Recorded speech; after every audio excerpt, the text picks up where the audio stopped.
Hi there, this is Lisa from Canine Clips, and this is Bailey.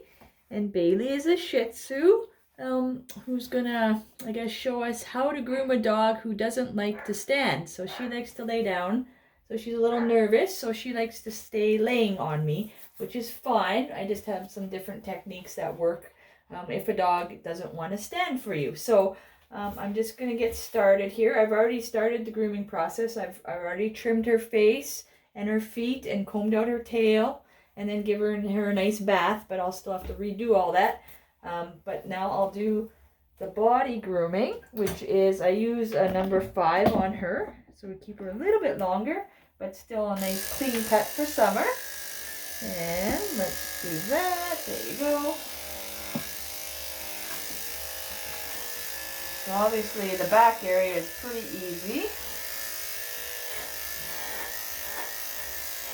And just with any dog, if the skin is looser, I kind of just tighten it up. So I'm maybe able to get all that.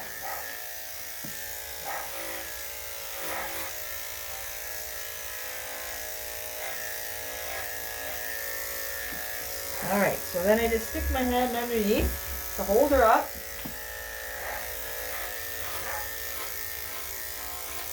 And most dogs will stay standing once I do this. You know, once you give them a little bit of a prop kind of thing.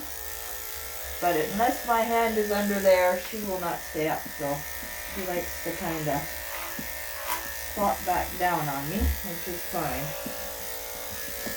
So I get kind of what I need to do, and then I finish up with her laying. So this just requires a little bit more you maneuvering around her and going underneath and such.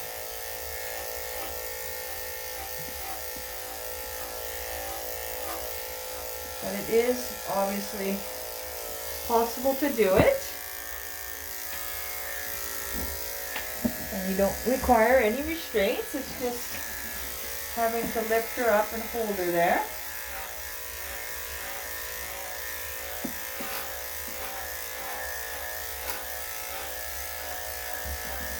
And I'll go back and finish her belly in a little bit.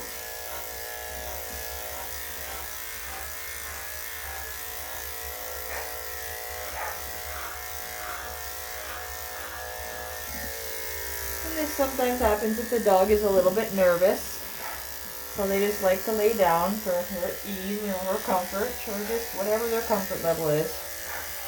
So that is fine. Just work around it.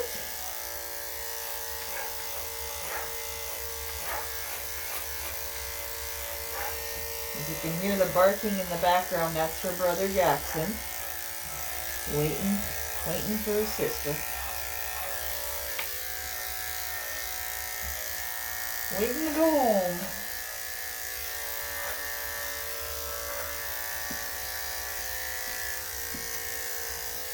But I do have quite a few videos that are different variations of stage of grooming, where I just focus in maybe just on the ear plucking or face trimming, and all different kind of situations that I come across of being a dog groomer and different breeds that I see. I like to show off anything that is unique in any dog, and just anything I come across that is different that maybe could help you at home. And please feel free to comment and or ask me questions, and I'll be happy to respond to that. And if there's something specific you'd like to see, please let me know as well, and I'd be happy to do that as well. So when going around the face or lifting this, you always lift from the back of the head. You never put any pressure on the throat because you don't want to cause any discomfort or, imbalance in their breathing.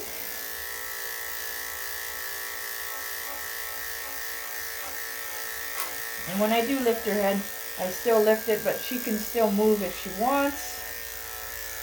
But I still have the ability to move her too, so.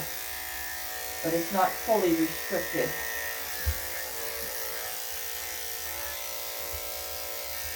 And I'll have to go back and finish up with a little bit of scissoring in there for all those guys. Alright, so for the underbelly, It's just that you have to hold her up from both her legs. And she does a little twist.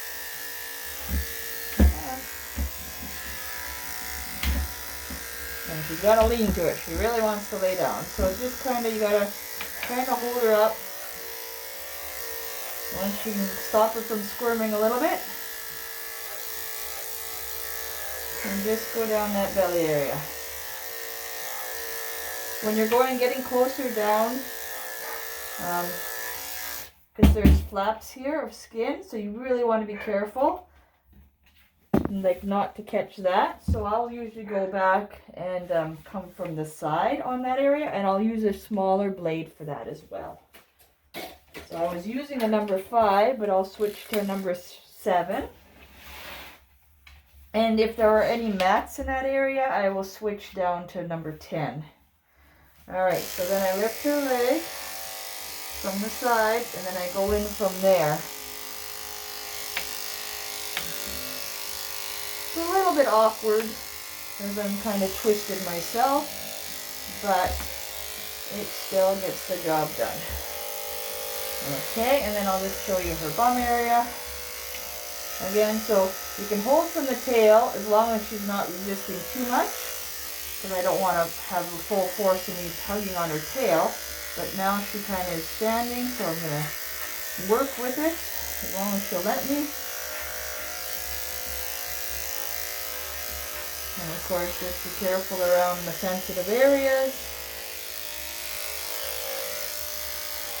Just be aware of where the end of the blades and the tips are, because that's very sharp. I'm just going to add some oil because it's making that noise where it's just a little, and you can tell the sound gets a little bit faster and the hum gets less.